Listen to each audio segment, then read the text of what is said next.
I should have died, or at the very least, be paralyzed. I never had to follow a diet before, until now. Hi, my name is Karina, and I'm a dietitian and lactation consultant. Why am I telling you this? Why do I need to go on a diet? Especially if dietitians don't really advocate for diets.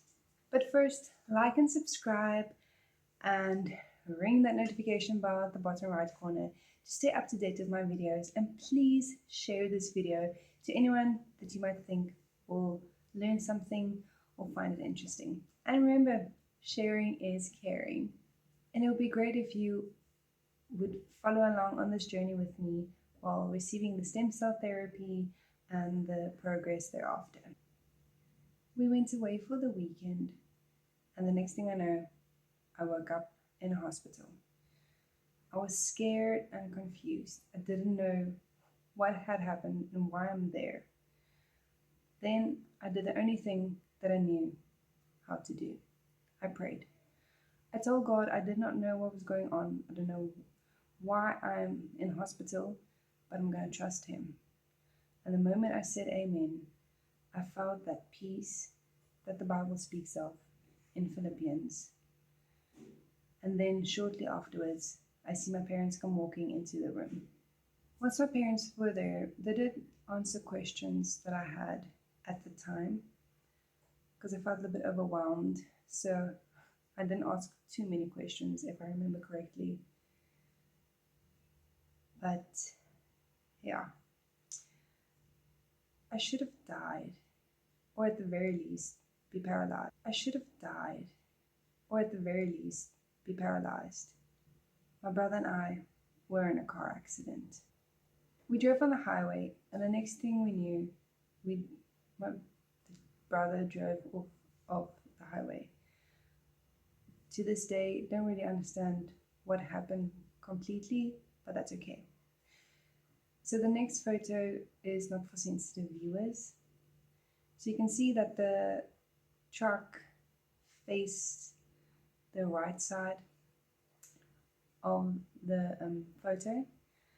And just keep in mind that we were driving towards the left side. So that shows you that the truck, I don't know, it rolled over, it flipped over. I don't exactly know what happened, but the car changed directions and it's lying on its side.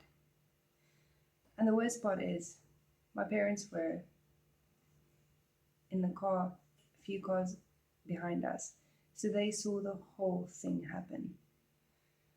And not only that, my mom was the one who pulled me out of the car because I was hanging from the safety belt around my neck on top of my brother, who was struggling to breathe because of my weight on top of him. I was unconscious, so I could not move. My one lung had collapsed, so I needed emergency help quickly. And then my mom, she did the only thing that she knew she could do, and she prayed. There was a hospital not even 5 kilometers away from where the accident happened, and it was actually a fairly new hospital, not even 1 year old. So help could come very, very quickly. I was in a coma with swelling on my brain for 3 days. After that, I woke up. If I say I woke up, yes, my eyes were open and I was talking and responding, but I can't remember anything. There's a big gap in my memory from when I climbed into the truck until the time that I actually woke up in the second hospital, and that's where my consciousness, I want to say, came back.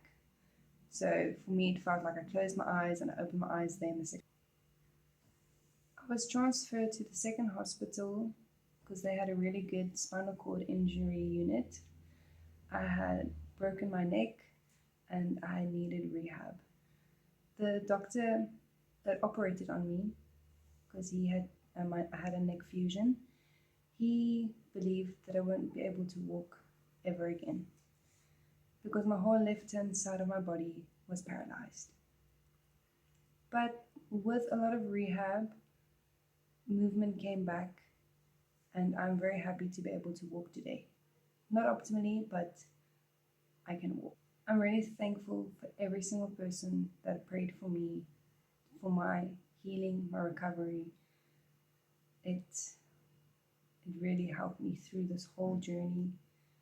I mean, people were praying around the world. I'm so thankful. I remember my parents visited me every single day. My mom, she stayed with me the whole day, every day. And then my dad would come for the visiting hour in the evening, and then she would go home with him.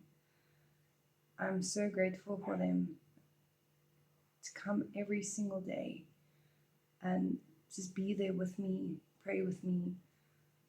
And yeah, I think after 6 weeks, I was discharged from hospital. So I still continued rehab at a different center. And then eventually on Valentine's Day, I went back to school. I could not carry my own bag up. My body was very weak. I didn't have a lot of muscle in my body. And because I was still struggling with my whole left hand side, so I had a friend that carried my school bags for me pretty much for 6 months to a year. And for him, I'm also very grateful for that.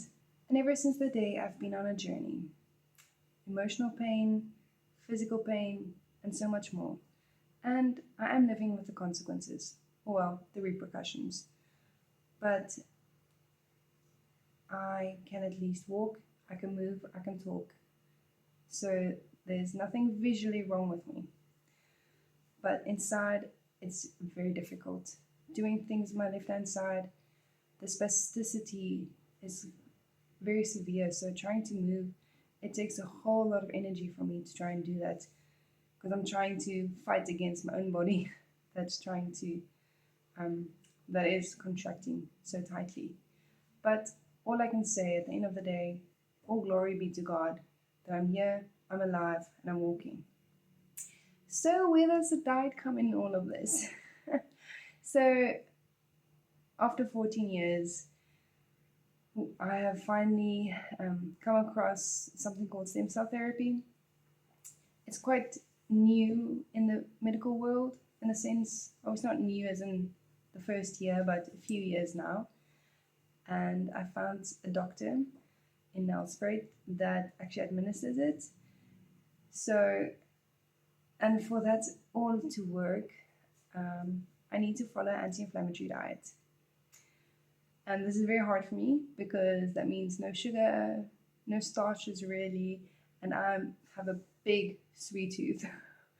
So if you want to follow along on this journey, please subscribe, like, and share so that you can see how it's going, how do they administer the stem cell therapy, what happens, and what changes do I have or hopefully will have. And yeah, it's going to be exciting. But for now, thank you for watching, and I'll see you in the next video. Bye! Okay, it is.